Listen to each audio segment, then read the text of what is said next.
Good evening, everyone. It's my pleasure to welcome you here all tonight on behalf of Watsonville Wetlands Watch. We're delighted to have you here for tonight's speaker series event. This is our sixth this year, and stay tuned for more. They've been one of the highlights for me of this last year. Tonight, we're going to be hearing about owls and hawks as pest control. Particularly a pilot study on the Pajaro River levee system. So as many of you know, Watsonville Wetlands Watch has a long history of work restoring the slough system, of educating children and adults, and creating engagement and appreciation of the wetlands in the Pajaro Valley. But I'm not sure if you knew that this has been happening for 30 years. So you'll be hearing via Wetlands Watch about various events that are going to be happening this fall to commemorate our 30-year anniversary. And all the important work that has taken place in the past and it's coming up. But to find out more, I encourage you to check out our website, watsonvillewetlandswatch.org, and sign up to receive the monthly newsletter because it's great. It's got so much wonderful information and great photos. And, I thank Noelle and the other staff for their good work on that. So tonight's program is one part of what we see as a pathway to a future of greater environmental health and stewardship for the Pajaro Valley, and find ways to think about how this might apply to you in your life or with your friends or family. Prepare yourself to be excited and inspired. I know that I sure am. And so with that, I want to introduce you back and bring you back to Noelle Fletcher, our Wetlands Watch volunteer coordinator, and have the opportunity to hear about our speaker tonight. Yes, thank you so much, Chris. And thank you again to everyone who's here with us. You are in for a treat. Zeka is really, really incredible. And we just have really enjoyed the small amount of time we got to spend with her. It was supposed to be more and then COVID hit. So of course, everything changed. But I was working on getting her bio together earlier and wow. She has done a huge amount. She is very, very impressive. And the study that she's doing right now is just will kind of blow your mind in a really cool way, or at least it did mine. In terms of tonight's talk with Zoom and everything like that, a little bit of housekeeping. Please keep yourselves muted while the talk is going. I know sometimes accidents happen. If you notice yourself being off mute, please feel free to mute yourself again. You are more than welcome to keep your camera on, and you are more than welcome to turn your camera off, whatever you're most comfortable with. We've got our group chat going. So if you have any questions for Zeka while she's giving the talk, please feel free to enter them into that chat. I will be keeping a record as we keep going, and we'll be asking all of those questions at the end. And if you have any issues during the talk, if you're having problems with Zoom or anything like that, feel free to message me personally, and I will do whatever I can to help you.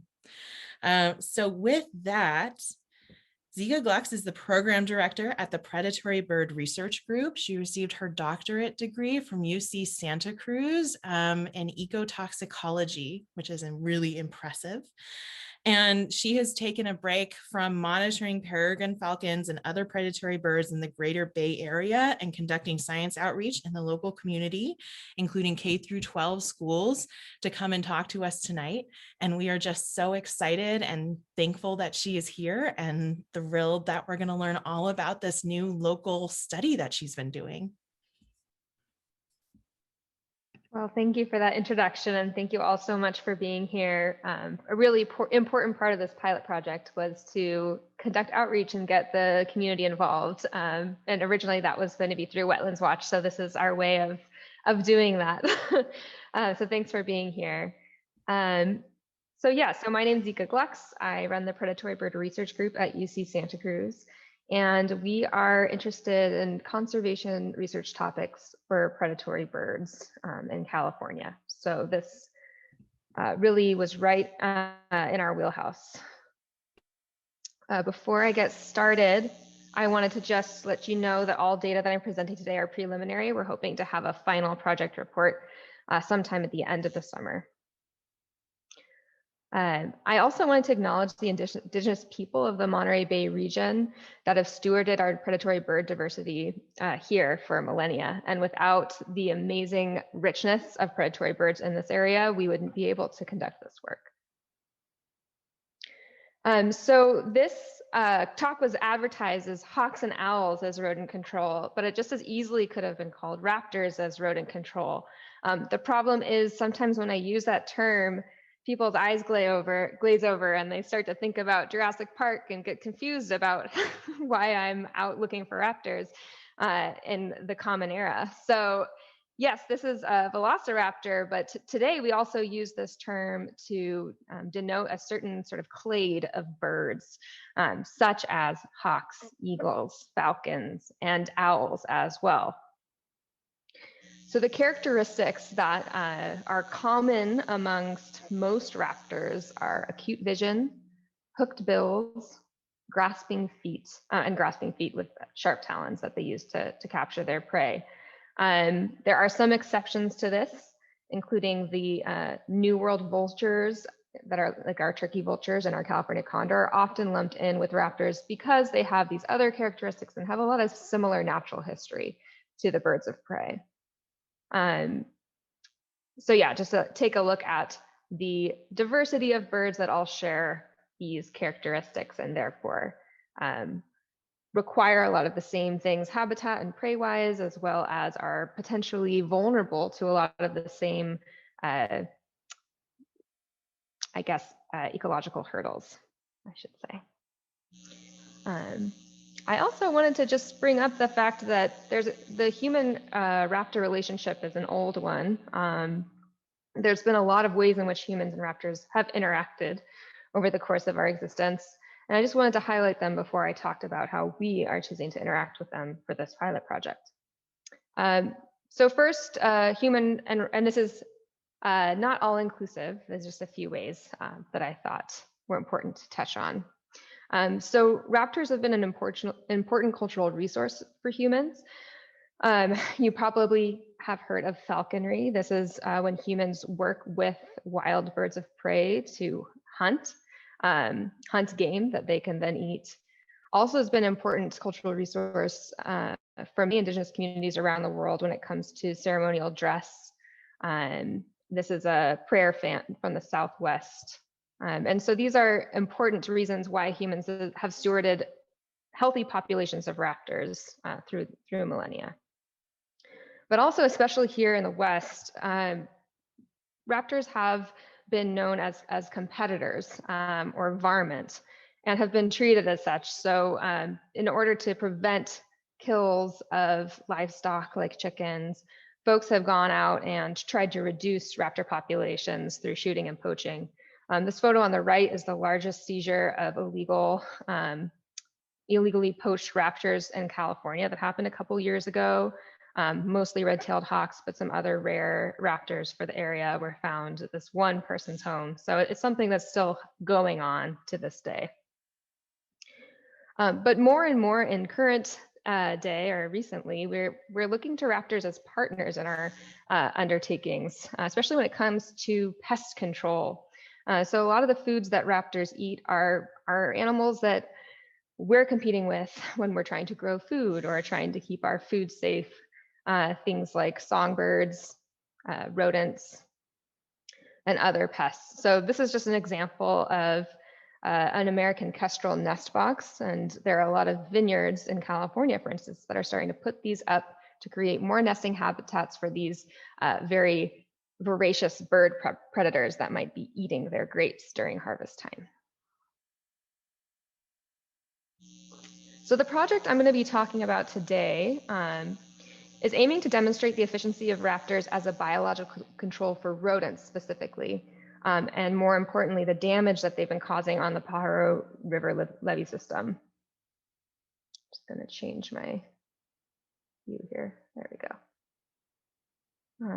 So today I'll talk about the river itself and the levee system, as well as what damage has occurred, how they manage that damage currently, what we are trying to do with raptor recruitment, and then our preliminary results.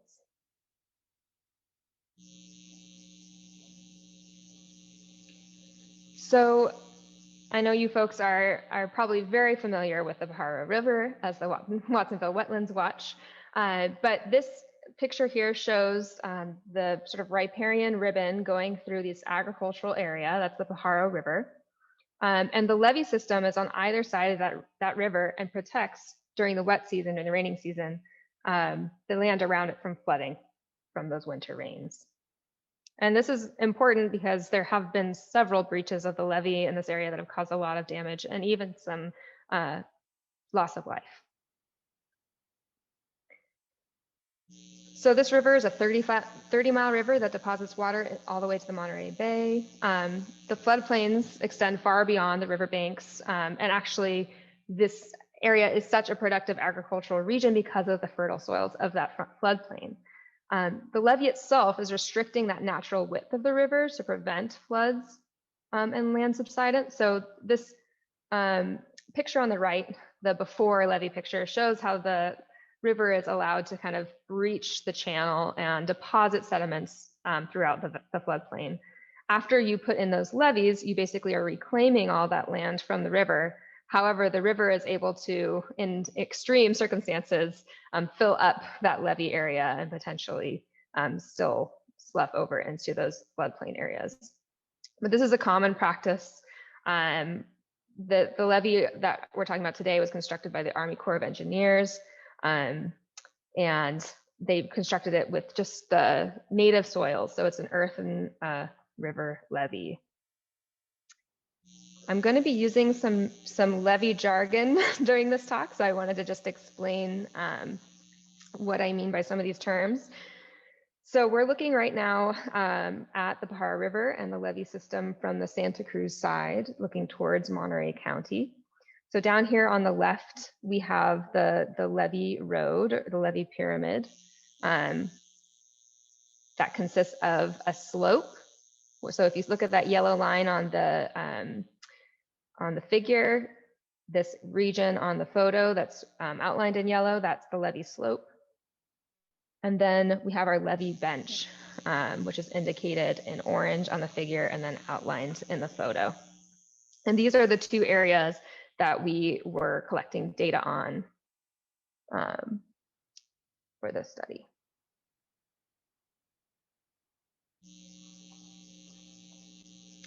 The problem is with these earthen levees, burrowing rodents can cause damage to these levees just by doing what they do. So by burrowing into the levee, they can increase the risk of catastrophic flooding, either by tunneling completely through the levee, like by tunneling into that slope, allowing water to be able to work its way through and pull sediments through as it goes through, which can also lead to the collapse of the levee and actual total failure of the levee. So it's very important part of the levee management that's conducted by the county to this day is dealing with rodent burrows. The species of concern for this kind of damage are first the California ground squirrel in some reaches of the levee. These are highly social rodents. They construct pretty extensive burrow systems to house them and their family members, and thus are just a few of them can do a lot of damage to a length of levee. And then the Boda's pocket gopher is actually potentially the more prevalent rodent along the river levee. And while their burrows are not as extensive per animal, they tend to forage by burrowing. So you'll see these lines of mounds where they are popping up to kind of gather more food and come back in. So they can actually move a lot of soil as well with that behavior. So currently, thankfully, our county isn't using rodenticides, which I'll talk about in a minute, to manage these rodents for the levee specifically, but they have been doing some other things, including CO2 injection, so injecting basically exhaust into these burrows, compacting the levees, so running machinery over those levees to compact the burrows and crush them. as well as rodent trapping, which isn't listed here, but it's something that they do sort of continuously over the course of the year. This has to be redone every year or year round in the case of trapping. Kills non-target species. So anything in those burrows, whether or not they're the burrowers themselves, will not be able to live through the CO2 injection potentially. So it takes a lot of time and it takes a lot of money. Additionally, we know that there has historically been rodenticide use by other landowners in the community. We found bait stations along the river levee. And we know that also there's some rodenticide used by Monterey County on the other side of the levee. So this is something we're also aware of. But the problem with rodenticides, especially anticoagulant rodenticides that are used to reduce rodent populations, is that these poisons can work their way up the food chain and poison not just wildlife, but also pets. Poisoned rats and mice in a lot of cases will return and to the wild after they consume these anticoagulant rodenticides. They're basically blood thinners. And so they make the animals sort of disoriented, thirsty, they move around the landscape looking for places to drink. And they may return to the bait station to ingest many times a lethal dose because usually it's mixed with yummy stuff that they want to eat. And unfortunately, these poisoned rodents, they might be weakened from that internal bleeding I mentioned. They're not acting normally, and they're really easy to catch by predators. So they become this toxic ticking time bomb for any animal that preys on them, like the barn owl pictured here. And what really bothers me about this is that raptors really, they could be a tool for helping with rodent control. They are natural rodent predators. And so when we use toxic methods of rodent control, we're actually losing through these sort of secondary poisonings our partners in crime when it comes to pest control. And it's not just hawks and owls, it's also some non-raptors like great blue herons that you might be familiar with. They're great rodent predators.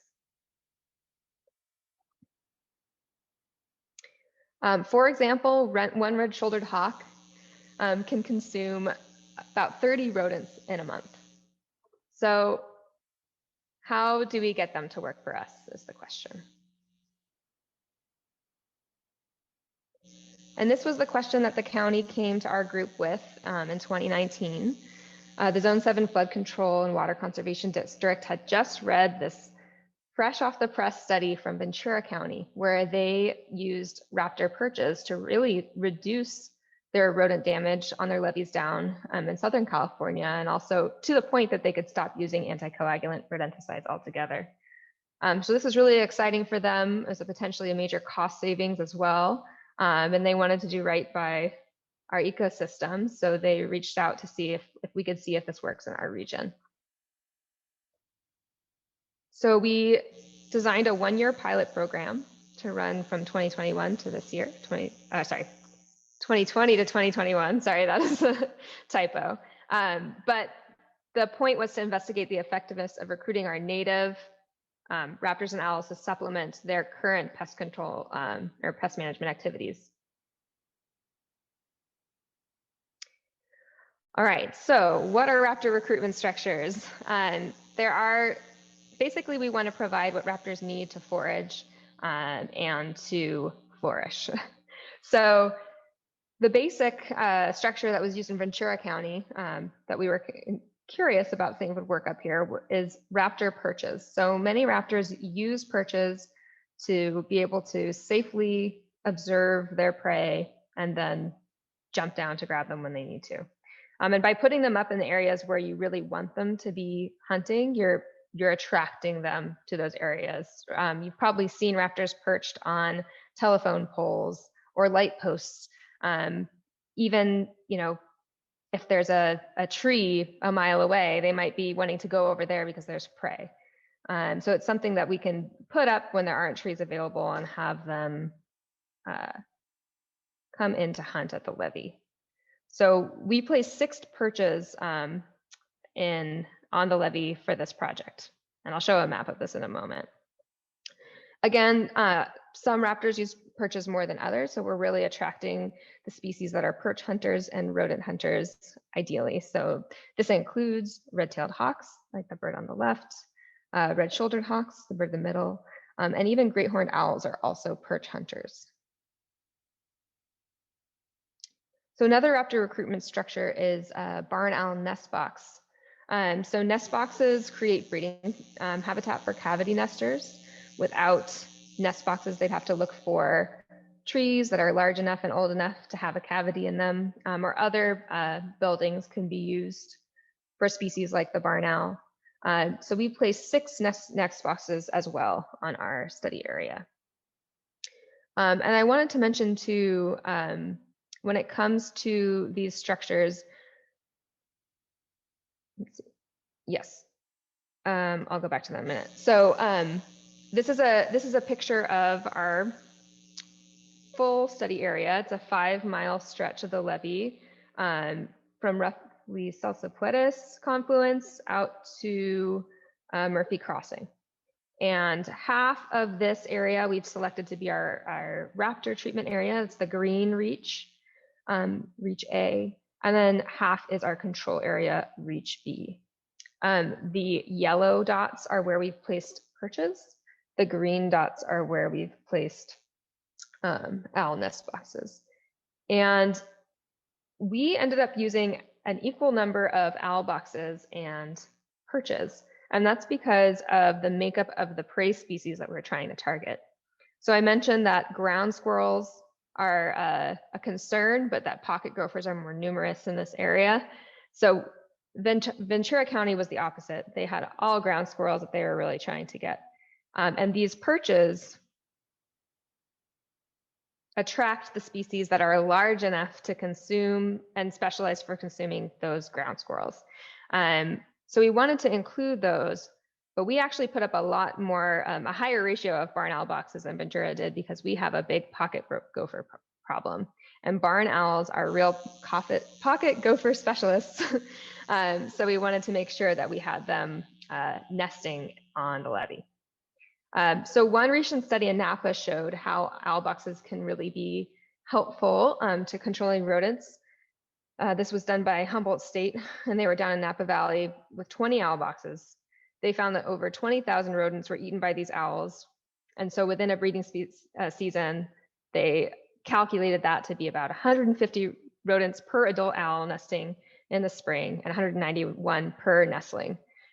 So this is a lot. If you think of how much time it would take to perhaps trap all those animals, this is a major time savings. These guys are working 24/7 around the clock trying to eat these rodents up.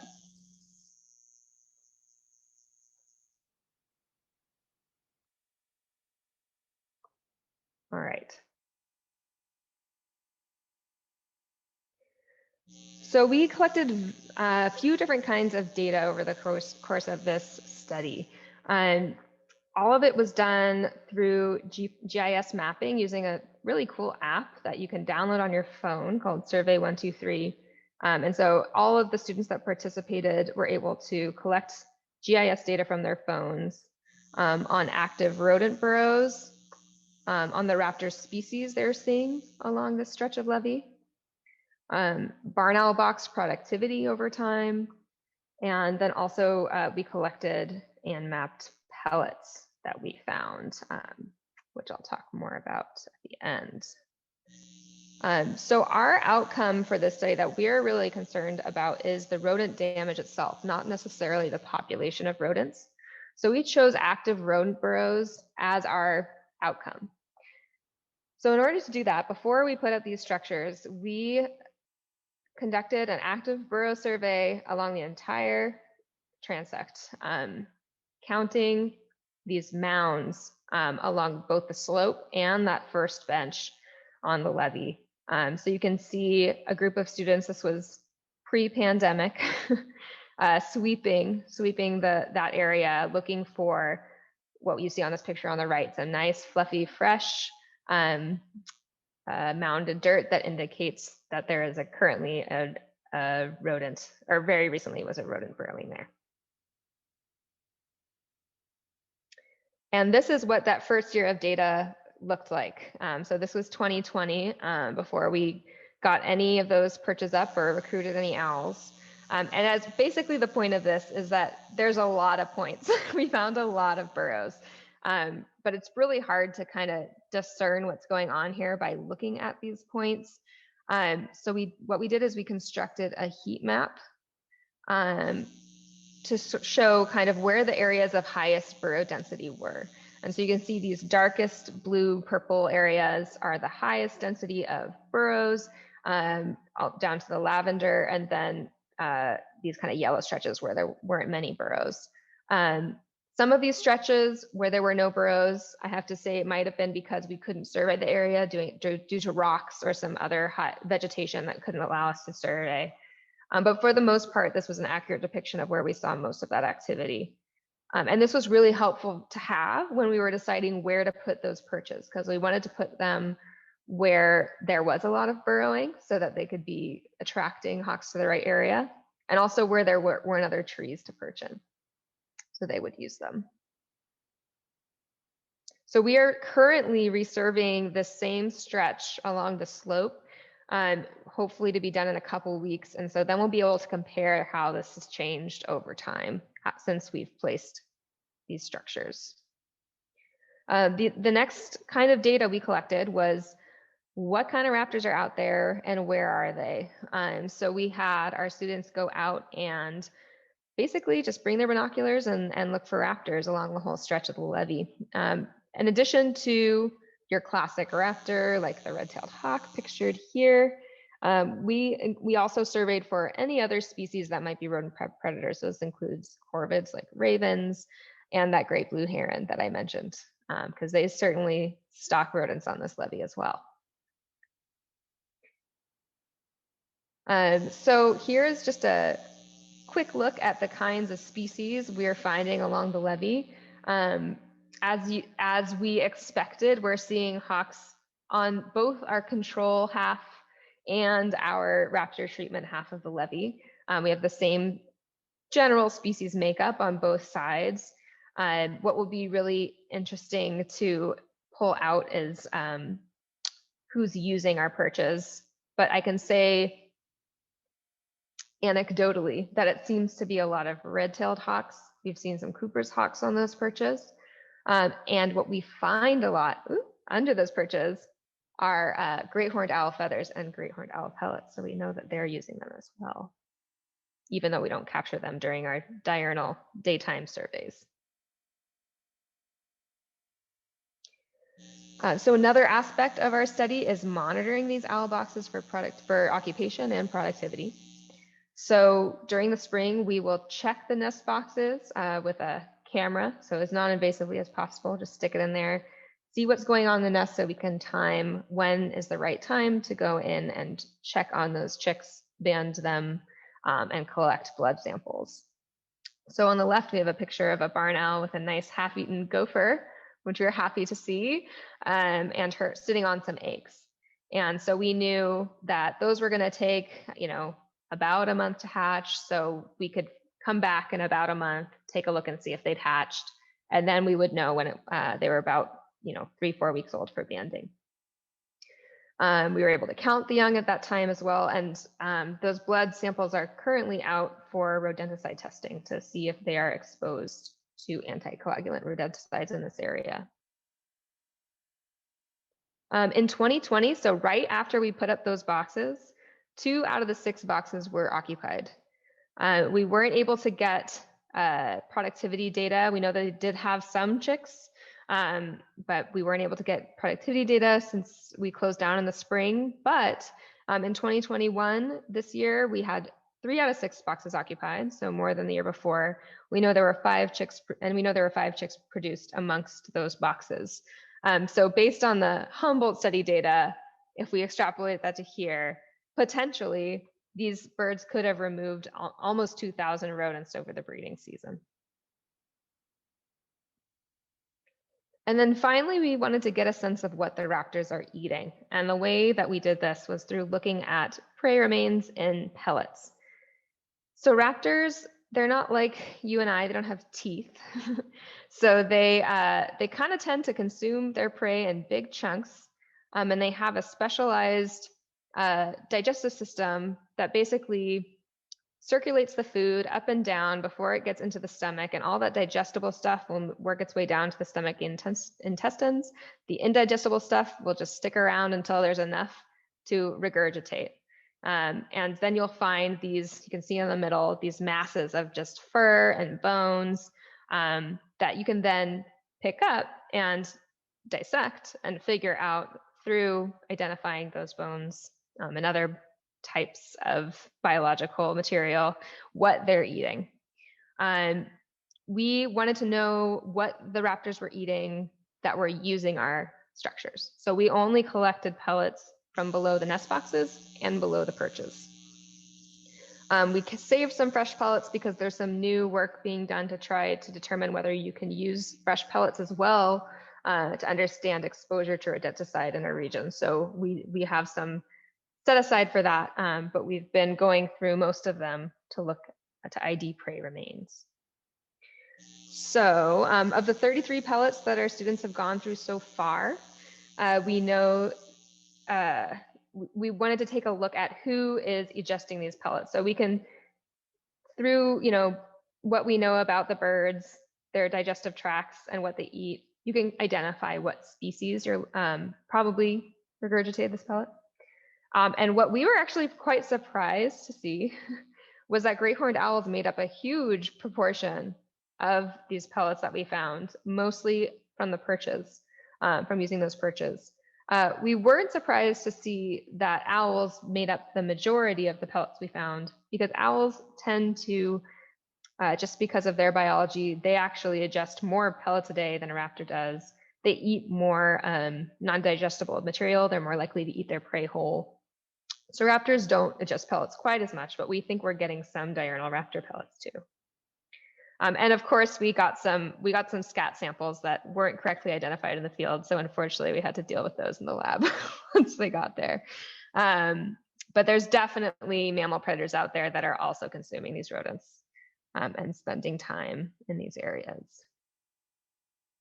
Okay, so that's who's eating, but who are they eating? So of the mammals that we could identify, we are seeing a lot of pocket gophers coming up in these pellets. We're also seeing mice, voles, and rats.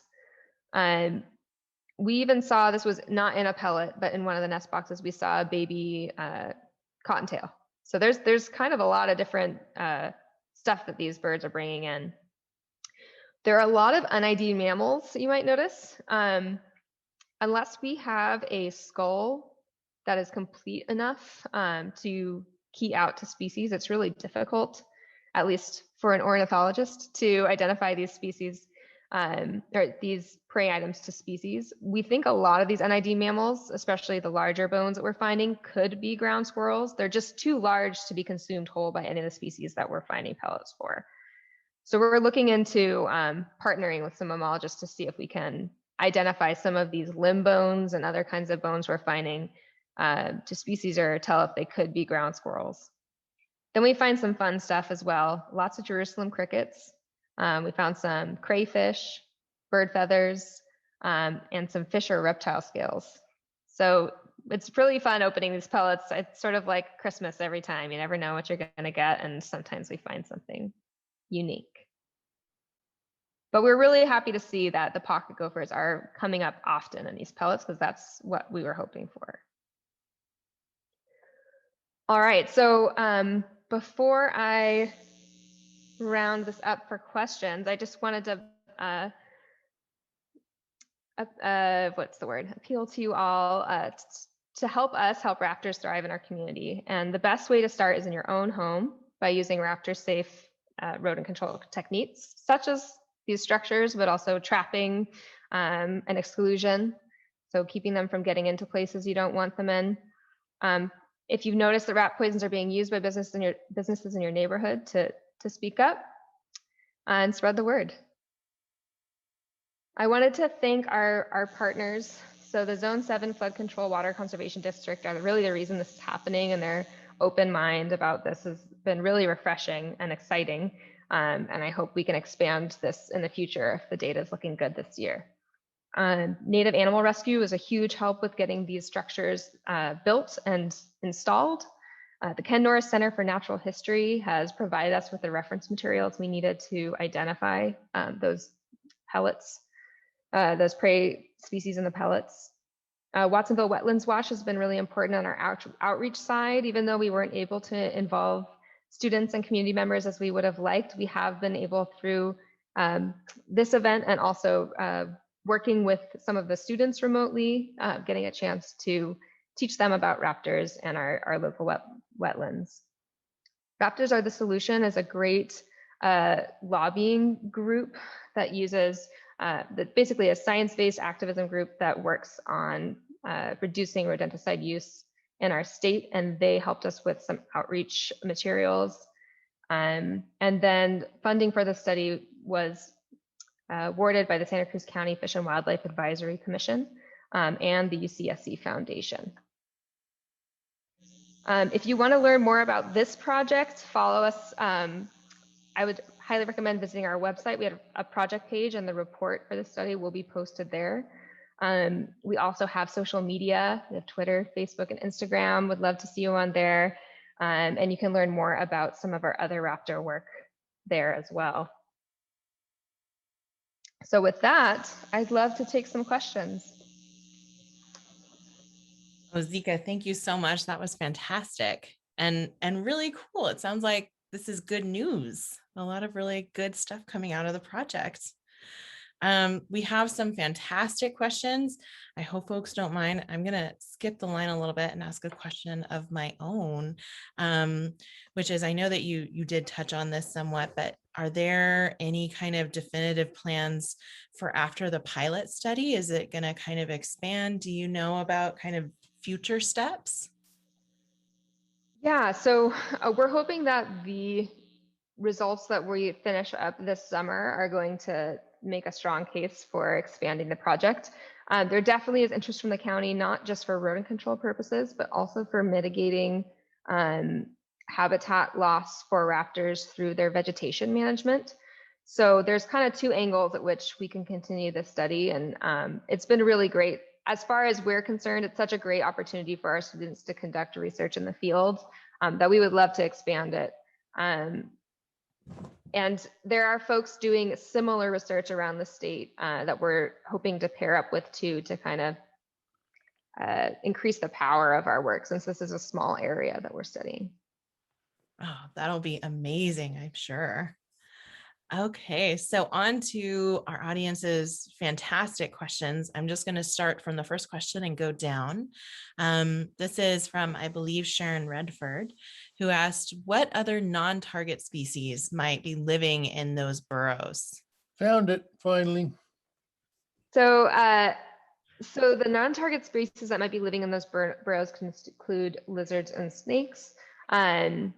They also other rodents that aren't really of concern as far as burrowing goes, like mice and rats. However, as you saw, raptors also will target those non-gopher species of rodents. What I'm especially concerned about, but don't know if this has ever, been a concern, is burrowing owls. They'll use ground squirrel burrows for their breeding. So that's something that might not be a problem now, but if they did return to this area, this would be ideal habitat for them. And we want to make sure it's a safe habitat for them should they move back. Absolutely. And that actually is fantastic that you just said that, because Sharon Hull asked if you had found any burrowing owls in any of the rodent burrows in your study areas. That was our very next question. So we have not, but I know folks that have been surveying this region for the county for many years, and there have been burrowing owls on the levee on the eastern stretch where we are in the past, but not in recent years. Part of this is probably because of land use, and part of this is potentially due to the management. So we're hoping we can help reduce the need for things like CO2 injection. Yeah.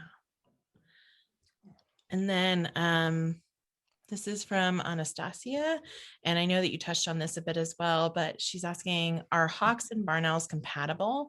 And could one have a raptor perch and a barn owl box in the same area? Yes, so raptors do eat raptors. That is true. In fact, there is well-documented issues with great horned owls and barn owls. And so generally, that's something you want to consider is the population of great horned owls before putting up a barn owl box. Well, we've been seeing both of the species. We haven't seen any evidence of predation. That doesn't mean that once the fledglings leave, they aren't easy pickings for a great horned owl, potentially. As far as hawks and owls are concerned, there certainly are potentially, there's the potential for hawks and owls to take one another while they're sleeping, but they're not really active during the same time. So I would say be a rarer event to worry about attracting a hawk to a perch and an owl box. I don't think that should be an issue. It's more about, you don't want to put a barn owl box in a deeply forested area where there's lots of great horned owls. Oh, okay, that makes sense. I think I might have some inside information on this because Mark is one of our volunteers as well, as I know he's yours, but Ron is asking. Yeah. Please share the information on where you purchased your barn owl boxes. This sounds like an elegant way to address my gopher problem on my property in the Santa Cruz Mountains. Yes. So again, got to be concerned about those great horned owls, but the Native Animal Rescue has had a barn owl box for some program for some time now, where for donations they will construct a barn owl box for you. There's lots of designs for barn owl boxes. What we have learned from other folks in the region is that the bigger the better for the productivity of those owl boxes. So a lot of the designs you'll find are based on a 1970s design called the Simmons design, which is what you generally see around and what ours are similar to. But you can make them even bigger than that and potentially house more owl young. Very cool. And thank you to Rebecca, who was saying a very similar thing further down in the comments, saying, yes, these boxes are great when they're bigger. Let's see here. This is from Sharon Hull. The barn owl boxes at the care park appear to be on poles that are a lot lower than what she's used to seeing. And are those your project houses? And how successful were they at attracting occupants? Sorry, I was answering a private question while you asked that. The question was the number of young were lower. It looks like the poles were a lot lower. The poles were than lower. They were used to seeing. So as it turns out, so a lot of folks will put those barn owl boxes up super high, and that's fine. That potentially makes them less vulnerable to like raccoons and things that might want to climb up those poles. But from what I've heard from other barn owl researchers, they can be even lower than ours. And as long as they're protected from those nest predators through sheeting or something that makes them difficult to climb, you could have them as low as 8 feet. Ours are, I don't know, maybe at about 12 to 15. So you want them to not be, able to be messed with, but otherwise they'll nest low to the ground.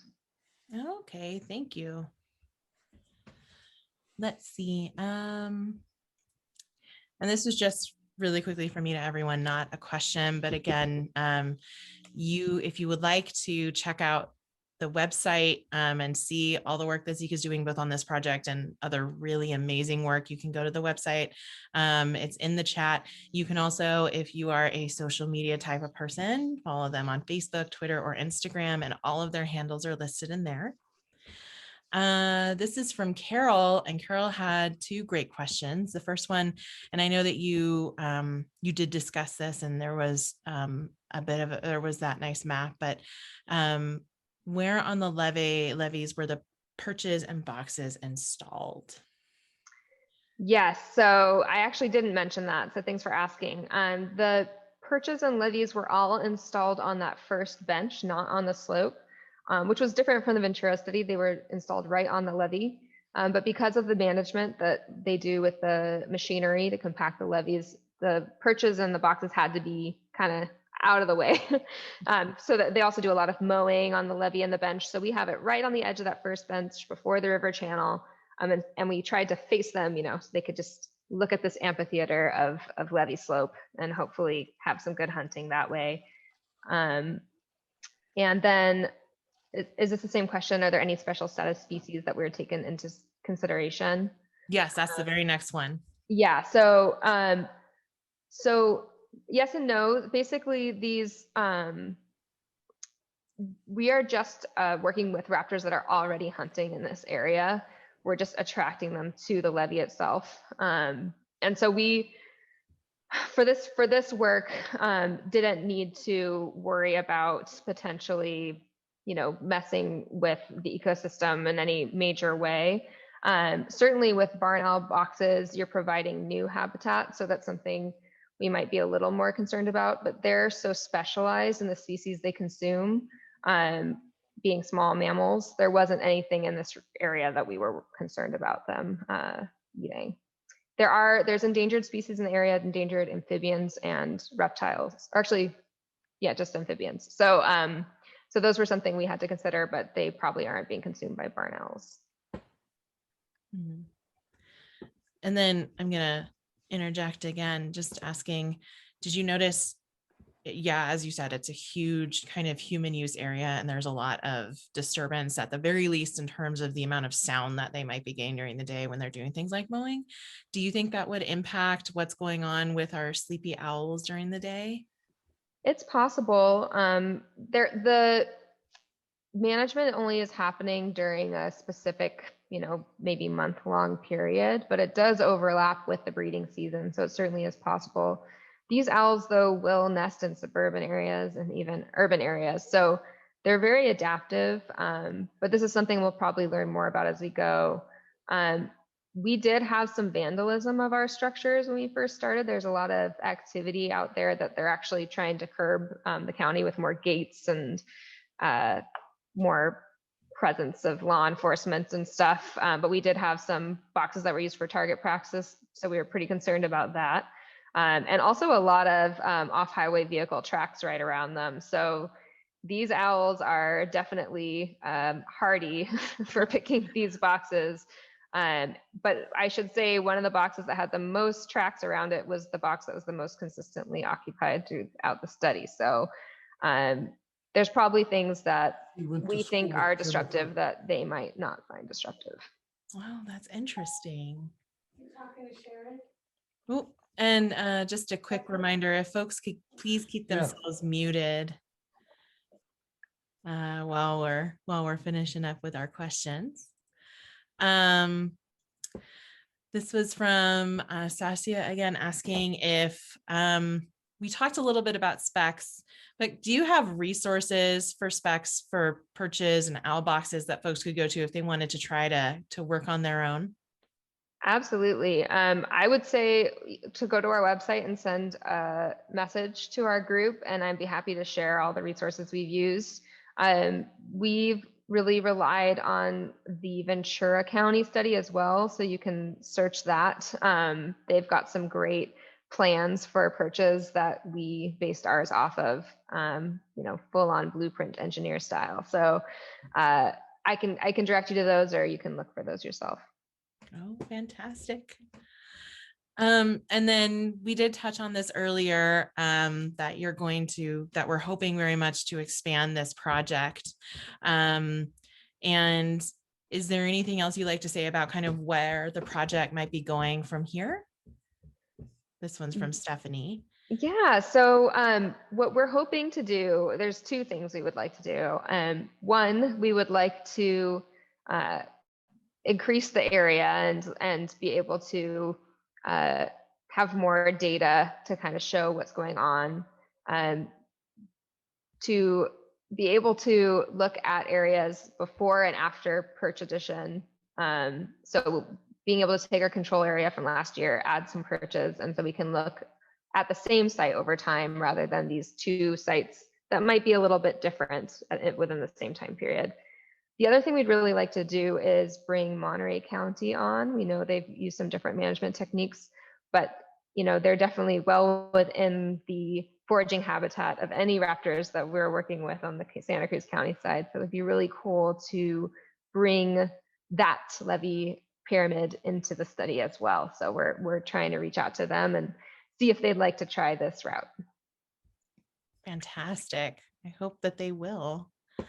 Yeah. Let's see.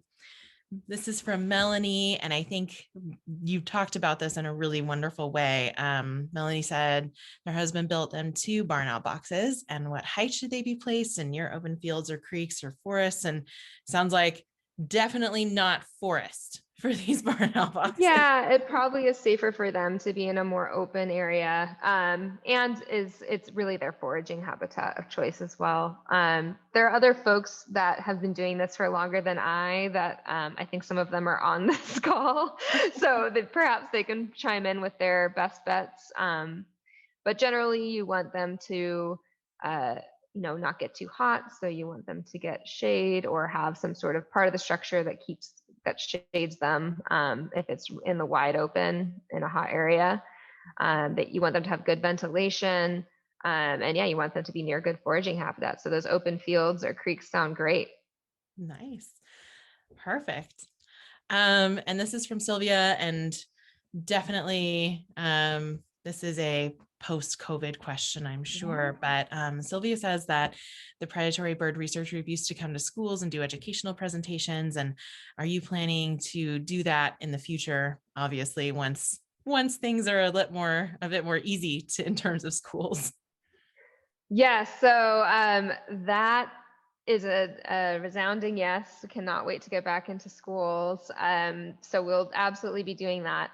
We no longer, I am not a falconer like our previous director, so I can't bring a live bird to schools, which usually is a big letdown to folks. But I do love to come and introduce our work and sort of incorporate our live nest cams for our peregrine falcon monitoring program and get folks interested in those during the springtime. So yeah, if you've got a local school or local classroom that might be interested in that, would love to come talk to you once everything returns to normal. Fantastic. Or remotely. I'm happy to do that too. Yeah, that's true. Yeah. I feel like all the kids, even when they're remote, always like a guest speaker. This is from Chris, and it's a little bit of a deviation. And if you don't have that, that's completely okay. Chris is wondering, the PBRG logo includes 2 feathers. What are the laws that control the collection of naturally shed bird feathers? And again, if we don't have laws off the top of our head, I'm sure, Chris, we might be able to reach out to you and get you some help with that. Yeah, so yeah, there are a few laws that govern this. The main one is the Migratory Bird Treaty Act, which covers basically every native bird in the US that's not a game species, and that's true for all raptors. So it basically prohibits the ownership of any bird body part, even nests and eggs. So without a permit, naturally shed bird feathers are not for collecting. And peregrine falcons, I should mention, which is the bird pictured and the feathers pictured, they're also fully protected still by our state. And so that's a second layer of protection. And that's basically just so that no black market forms for these kinds of resources.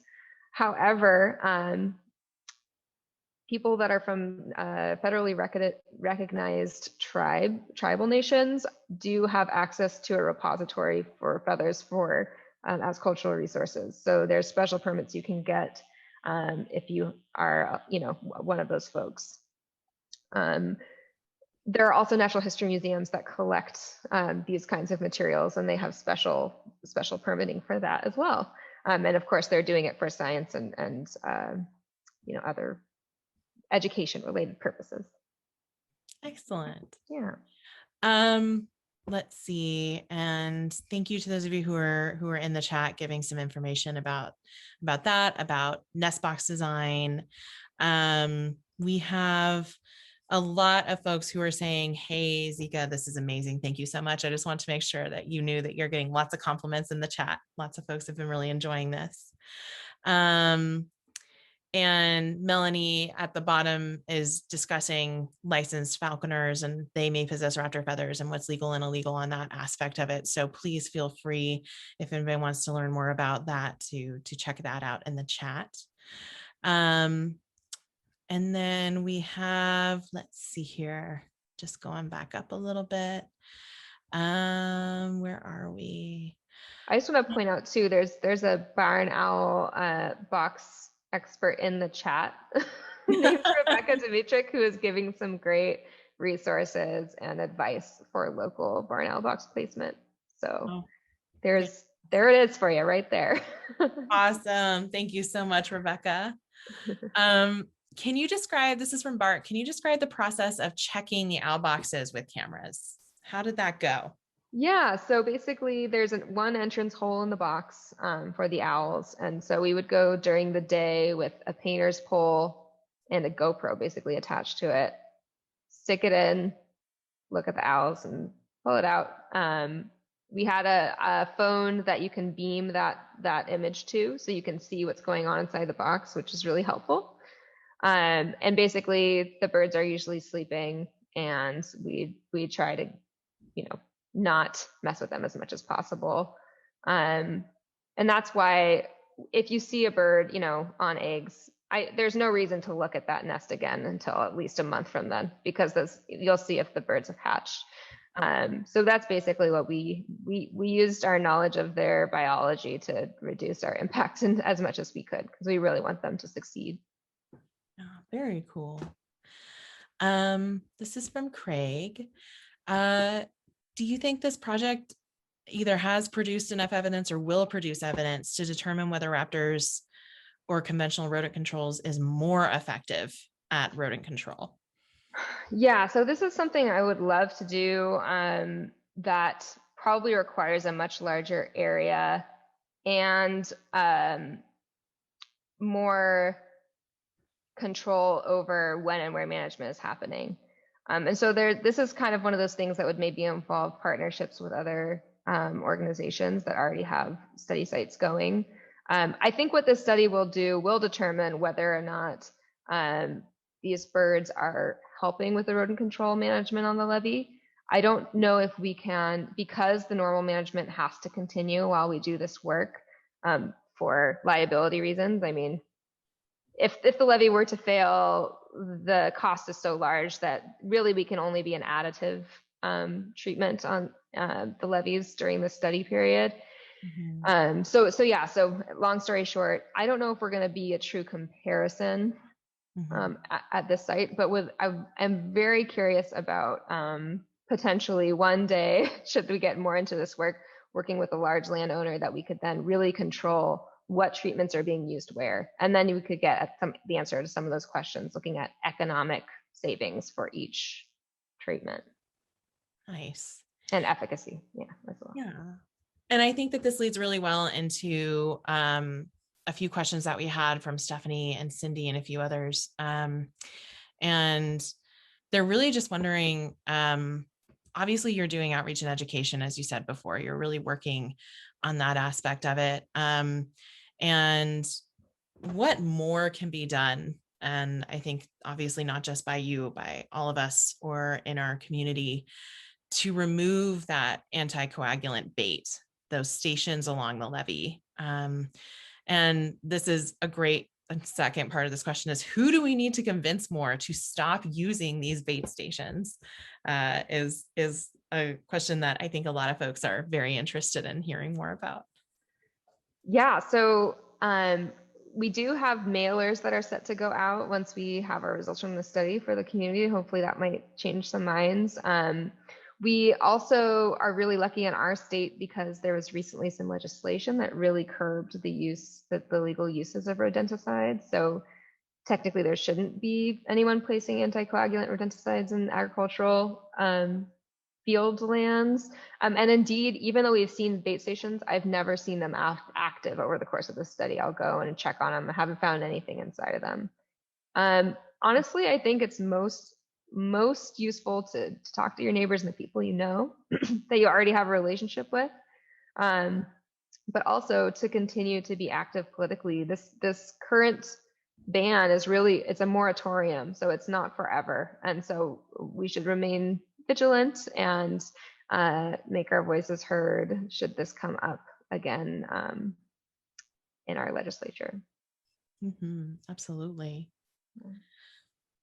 A lot of great job. Thank you. Really fantastic presentation. That's appreciated by lots of folks. Lots of compliments. Pat McVie, this is a great kind of statement. Would be great to work with the parks to try to eliminate the gophers over there. Maybe this will become a giant community-wide effort. That will be amazing. Robin said that living very near the levee and seeing literally dozens of ground squirrels every time I go out, I'm so excited to learn about this environmentally friendly way to potentially control the ground squirrel population. So really, really cool things. From Ron, Zeka, thank you for your work with raptors and for your project presentation. Carol Foster sounds like they would love for you to come and help us with our barn owl nest program at the Santa Clara Valley Water District. Carol, that sounds incredible. Maybe head over to pbrg.pbsci and head over there and send them a message. It sounds like you've got some really cool work going on. Let's see. And thank you, Rebecca, for all that great information. I think that looks like that was the rest of our questions. If you have any last ones, please feel free to type them into the chat. A lot of really fantastic information in here as well. Rebecca, if you'd like to share your contact information, if folks want to follow up with you, please feel free. And I just want to say again, everyone is saying it in the comments. I'll say it here as well. Zeka, this was incredibly interesting, a very, very cool project, a very cool kind of beginning to what sounds like it might be this really interesting, special way of doing control on something that everyone really needs with this levee and beyond. Thank you so much for coming out with us and talking to us. This is very, very neat. And I hope that maybe in the future we'll get to talk to you again and get a bit of an update when this kind of continues. That will be really exciting. Thank you for all the time and info. Thank you so much, everyone. And thank you all for joining us this evening. If you are at all interested, next month, toward the center of the month, we haven't nailed down a date yet. We're going to have Forrest Melton from NASA coming in, and he's going to be talking about his research with satellites, water use, and agriculture. It should be another very interesting talk. Keep your eye out, as Chris said, on our newsletter, on our social media for work with that. And with that, I will say thank you all so much for coming in. And Karen is asking a great question. Will the presentation be posted? We're going to work on getting it up on YouTube. We're going to do our best on that one. Thank you so much, everyone. And thank you, Rebecca, for also sharing your contact information. Again, the Predatory Bird Research Group is doing some amazing work. I highly recommend going to their website, and I personally follow them on my social media channels. If you have them, they are certainly worth a follow on yours. Thank you again, Zeka. Thank you all so much, and I hope that you all have an amazing evening. Thanks for having me. It was great meeting you all. Thanks again. Goodbye, everyone.